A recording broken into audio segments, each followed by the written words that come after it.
I had you mail me a goddamn cake. I love that. I was like, now that's somebody who likes your stuff when they have you mail their stuff to December. And it wasn't cheap, y'all. Hi, I'm PaSean Wilson-Ashley, and you're entering A World Gone Good.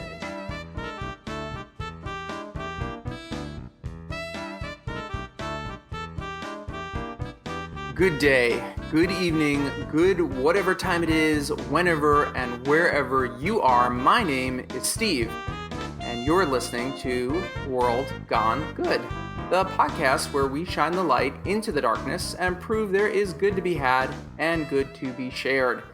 Now, I'm supposed to tell you to subscribe to this podcast and download this podcast and share this podcast and run off to Vegas and marry this podcast. But honestly, if you want to subscribe, download, share, and spread the good, that is all on you. And it is so appreciated by me. But honestly, I'm just happy you're here and listening. So how about we just get going? On New Year's Eve, December 21st, 2013, I ate my last bite of meat because when I woke up on New Year's Day, 2014, I went cold turkey, all puns intended, and became a vegan. Well, an almost vegan. I will admit I have had fish a handful of times in the past almost 7 years, and I'm still eating cage-free eggs, but I am trying, people. I'm trying to do the good. I chose to become a vegan for ethical and environmental reasons. Also, my husband had been one for a few years before me, and I was kind of over trying to figure out meals and places for us to go out on our date nights. And yes, we still have date nights 13 years into a relationship, but that's another podcast entirely. Now, my husband is a dessert guy, and being a vegan, well, that made things a little tricky because most desserts, as you know, the tasty ones have butter, cream, and or eggs in them, or some combination of all that. And then one day, my friend Juliet posted on her social media accounts these amazing looking cakes baked by her friend, a woman named PaSean. Juliet raved about how great they were and how they were all vegan.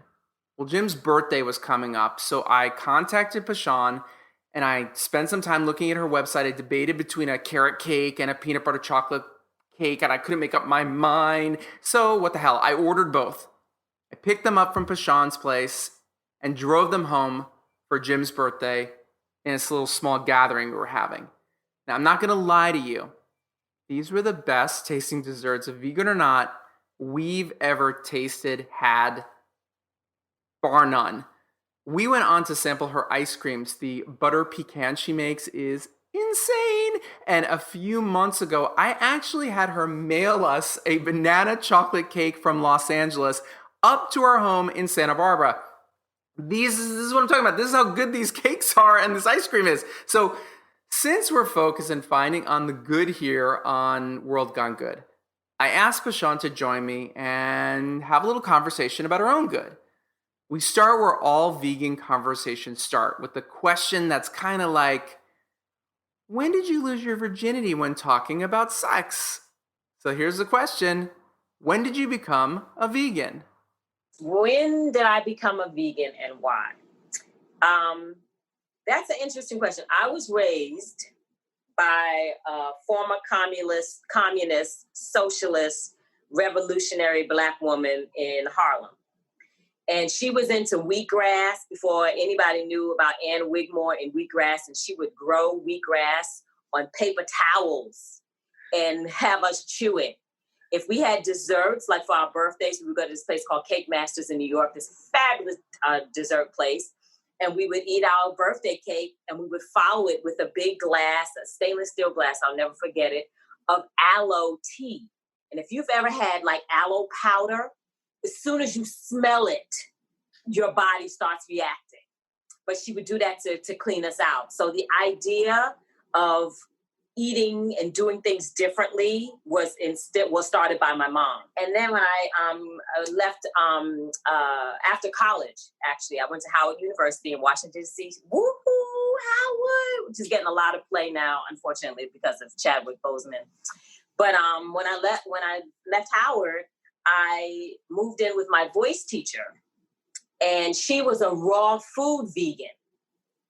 And this is a long time ago. I'm going to be 60 next year. So, yeah. So she was a raw food vegan, and I lived with her, and she just started teaching me about mucus forming foods, acid and alkaline foods. And so I really got into it heavy with her because I was singing. I've done off-Broadway musicals. I did a Broadway musical, Once on This Island, way back in 1991. I was LaChance's understudy, who went on to win a Tony Award for Color Purple, LaChance. But so that got me like really involved in, okay, this is a lifestyle that I could really do, and it could actually help me to be a better person and a better performer. So that was many, many, many years ago. And I went back and forth since then. Vegan, vegetarian, raw food, pescatarian, back and forth, back and forth, back and forth. And then I developed fibroid tumors, which are non-cancerous, benign tumors that affect all women, but disproportionately women with melanin. So women of African descent get them. And then I think it's Armenian women get them also. And both of those people got big booties, right? I don't know what the connection is between big booties and fibroid, but Armenian women, then you have Asian women who get them. Jewish women get them often too. So anyway, I developed fibroids, and I started back on my vegan journey because I really wanted to be able to get rid of my fibroids without having to have surgery. So that's why I became vegan again more consistently, is because I had this health challenge. So I know there are ethical vegans who do it for the environment, but I came to that later. But I came back to it because I had a health challenge. I asked PaSean to talk about when she started baking. I started baking because my mother was a really good baker.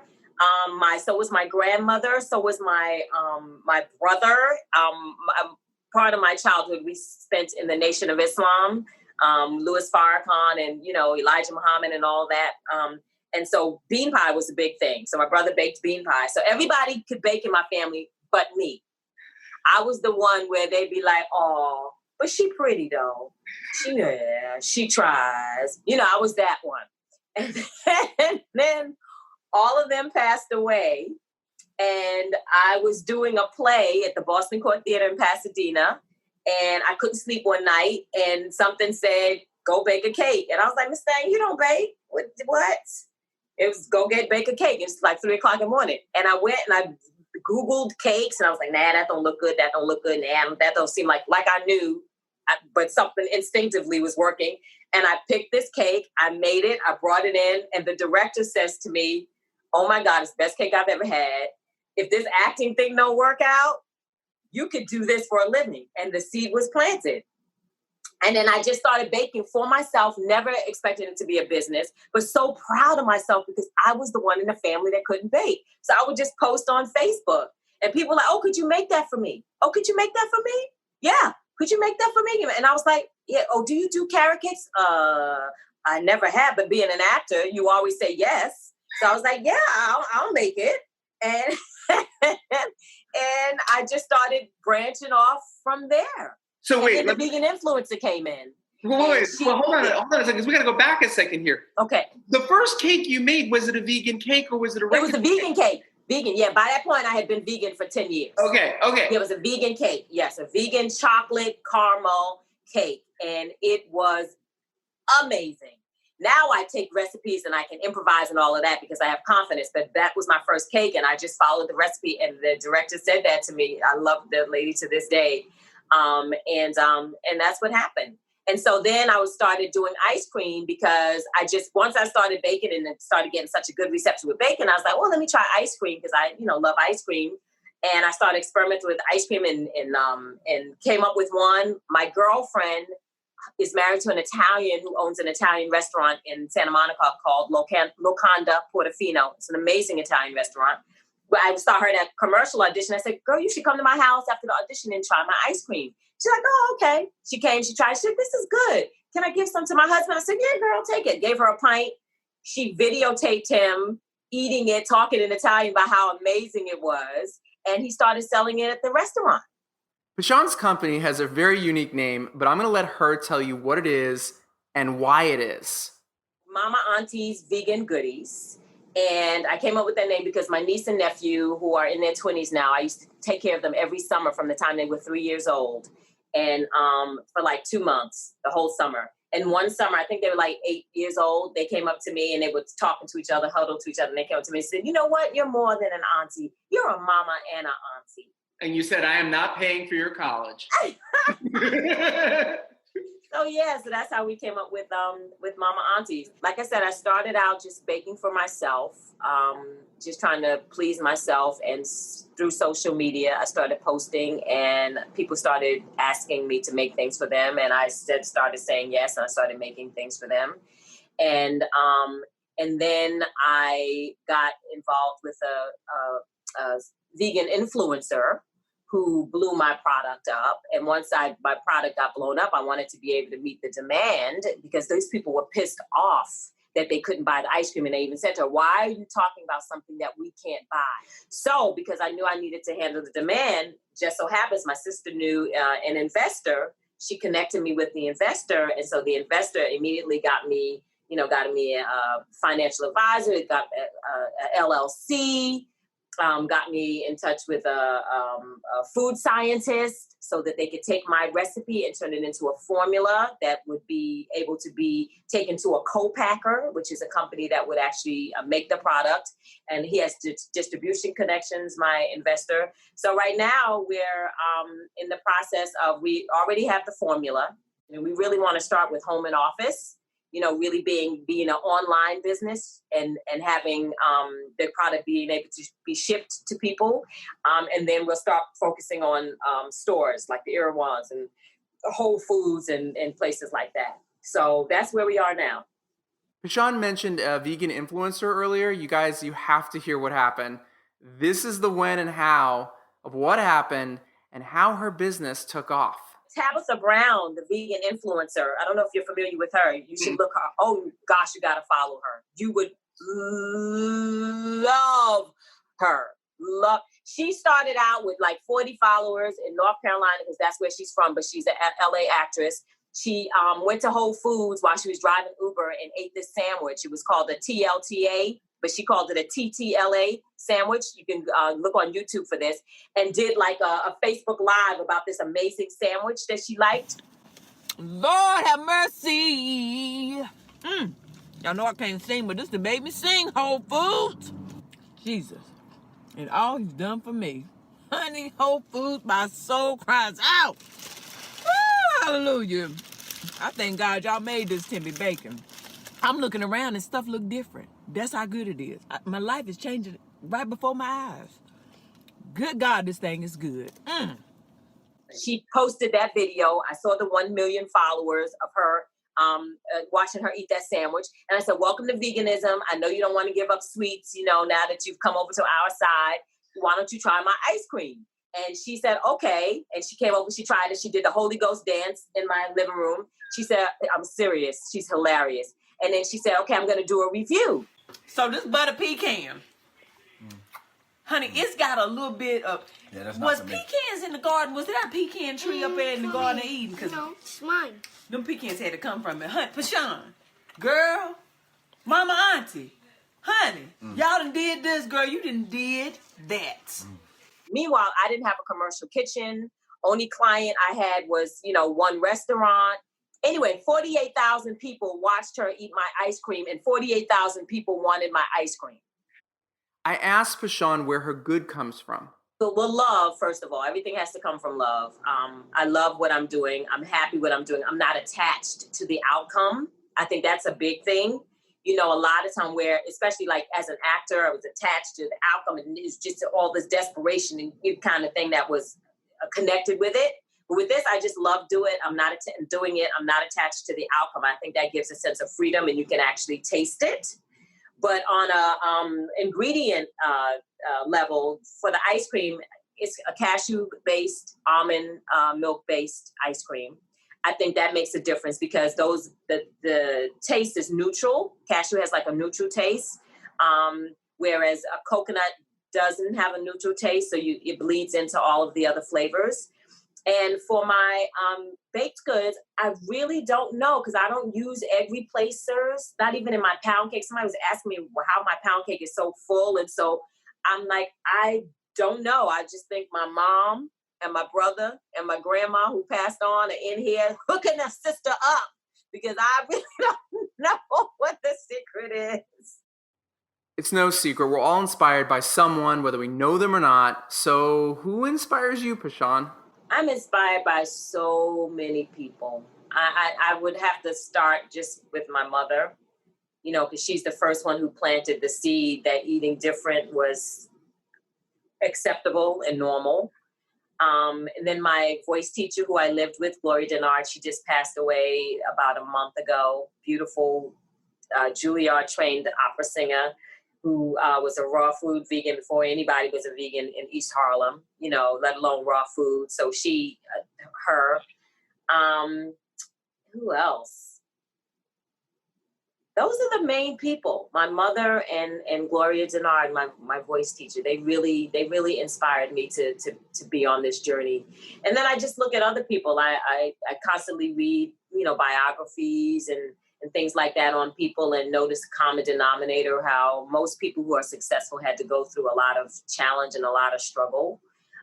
And that influences me because life is full of challenges and struggles. And to know that these people had challenges and struggles and were able to be successful, it lets me look at my challenges and struggles as the tools that I need in order to be successful, and looking forward to being able to help other people, you know, have the knowledge that their challenges and struggle will lead to them to success and happiness. So it's, you know, those kind of things inspire me because everybody goes through stuff. And it's important to know that stuff are the building blocks, you know, for you to become happy. And finally, I ask my guests the very same final question every single time. Tell me something good. Tell me something good. That's not bad. See, you gotta be impressed. Tell me. You gotta be impressed. I love that song. A white boy knows that song. Go ahead. Oh my gosh, Shaka Khan. Yep. She inspires me too. She was vegan for a while. I don't know if she still is, but she was vegan for quite a while when she took off that weight. Right now, I'm inspired by my Buddhist practice. I've been a practicing Buddhist for, oh my gosh, over 30 years. And it's all about creating value. It's all about dialogue, which is so necessary now. There's so many people who have so many different opinions and are in this what is it called? A cutoff culture, where you just cut people off. A cancel culture. Cancel culture. With this cancel culture, and you know, a spiritual influence of mine, or the question that you asked me before, who inspires me, would be Daisaku Ikeda, who's the president of the SGI, which is the Buddhist organization that I happen to belong to. And he communicates with all different kinds of people, with all different kinds of opinions and all different religious backgrounds. And he models that for me, that when I talk to somebody who everything they say is against everything that I believe and makes the hair stand up on the back of my neck, and I just really want to, you know, choke them. And I always say, and I don't know if you can cuss on this program, but you can edit out, I'm one Nam Myoho Renge Kyo away from cussing a motherfucker out. And so, because I have my practice, which actually I feel it kind of lifts my energy and my life condition, you know, so that I can respect people who have different opinions from mine and agree to disagree, but just connect with, even though they're saying these things or doing these things, there is a Buddha nature in every person. We all have everything within us. It's what we choose to tap into based on the tools that we pick up. And so it allows me to have dialogue with people that I totally disagree with and just can take it in. And a lot of times I can step into their shoes and say, I don't think that way, but I can see why they think that way. Even the craziest thoughts, you know, I can step into their shoes and say, okay, looking through their eyes, the prism that they're seeing things, okay, that's why but I don't agree.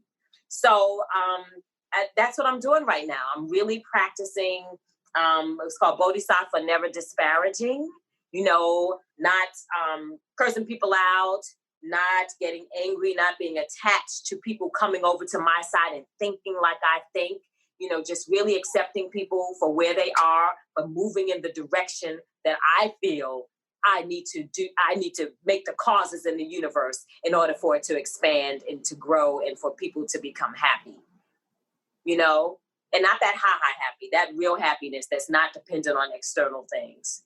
It's just an inner piece. So that's what I'm doing. I'm just really shoring up my practice so that I can have the life condition to deal with anything that comes my way. So where can you get some delicious cakes, ice cream, all vegan for yourself? Okay, my website is www.MamaAuntiesVeganGoodies.com, and you can find me on all social media, MamaAunties Vegan Goodies. And check out F Word too. F Word documentary is my 5-word documentary. I have a Facebook page and an Instagram page for F Word documentary. Awesome. I have had the butter pecan, which is to die for. I have had the chocolate banana cake, which you mailed to me. Yes. I had you mail me a goddamn cake. I love that. I was that's somebody who likes your stuff when they have you mailing stuff December, and it wasn't cheap, y'all. I know. And I have your ice pack still, and I will be back. I may be back in LA this coming Friday, and I may text you and stop by and give you your ice packs back because I still have your ice packs. No worries. My thanks to PaSean Wilson-Ashley for both joining me today and making my waistline expand a wee bit. Here's a little behind-the-scenes gossip right from the source. This was actually the very first test show recording I did, so that's why the sound is a little different throughout it and from the other episodes we've done. I thought about re-recording with PaSean, but I was so happy with our conversation that I said, good enough. I think it's important to say that every now and then, don't you? Next time on World Gone Good.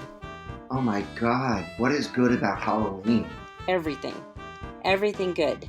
Halloween takes us back to a time of innocence. It's sort of the spice to the sugar of Christmas.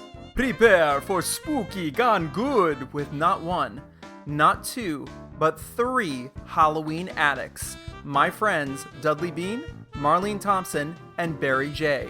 Dudley is the master of group costumes, Marlene's the mistress of property decorating, and Barry, well, his second horror movie, Killer Therapy, has just arrived in time for the holiday. Join us, if you dare. I think that's a pretty good accent. Not bad, right? Until then, be good.